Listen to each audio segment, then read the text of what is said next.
আসসালামু আলাইকুম। তো কেমন আছেন আপনারা? আমি মোহাম্মদ অরিউল্লাহ আপনাদের সাথে আছি। আসলে সবার জীবন কিন্তু সমান হয় না। আমরা ছোটকালে কত আনন্দ উল্লাস করেছি, স্কুলে গিয়েছি। কিন্তু সবার কপালে সেই জিনিসটা থাকে না। এই ছোট্ট বাচ্চাটার কথাই চিন্তা করে দেখুন, যার বয়স মাত্র 11 বছর। এই 11 বছর বয়সেই সংসারের ঘানি টানছে।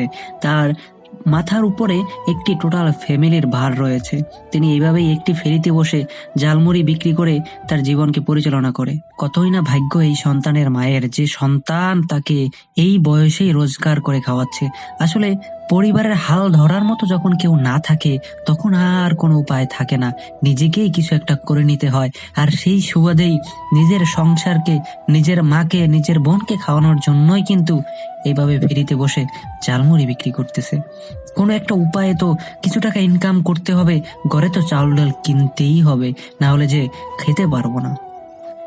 তো আমি এসেছিলাম, আসলে আমি নিজে খেতে চাইনি, আমার কাছে তো টাকা ছিল অবশ্যই, কিন্তু আমি নিজে খেতে চাইনি। আমি বলছি আশেপাশে যারা আছে সবাইকে তুমি ঝালমুড়ি দাও, এবং সবাইকে তুমি ঝালমুড়ি দিয়ে যে কয় টাকা বিল হয় তুমি আমার কাছ থেকে নিয়ে নাও।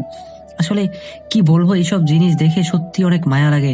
আপনার যদি মানে একটু পরিমাণেও ভিতরে মনুষ্যত্ব বোধ থাকবে, তাহলে দেখবেন আপনার ভিতরে চিন্তা করে যে কি পরিমাণে মায়া কাজ করে এইসব ছেলেদের জন্য, এইসব বাচ্চাদের জন্য, যারা এই বয়সে এত কষ্ট করতেছে শুধুমাত্র ফ্যামিলিকে ঠিক মতন পরিচালনা করার জন্য।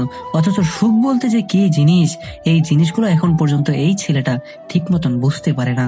সেই সকালে বের হয়ে যায়, এগুলো সব মাথায় করে আবার বিক্রি করে সারাদিন ডেকে ডেকে যে ভাই ঝালমুড়ি নিয়ে যান, ঝালমুড়ি খান, এরকম করে সারাদিন বিক্রি করে সে বিকেলে আবার এগুলোকে মাথায় করে নিয়ে বাড়ি চলে যায়।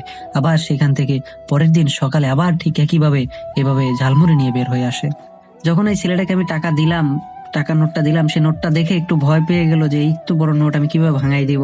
এরপর যখন আমি বললাম যে সম্পূর্ণ ওটাই তোমার, তুমি তোমার কাছে রেখে দাও, দেখুন তারপরে তার মুখের হাসিটা। আসলে মানুষের জীবনটা সত্যিই অদ্ভুত, কার জীবনে কি আছে কখনোই বলা যায় না। কখনো কখনো বাস্তবতা এত নির্মম হয়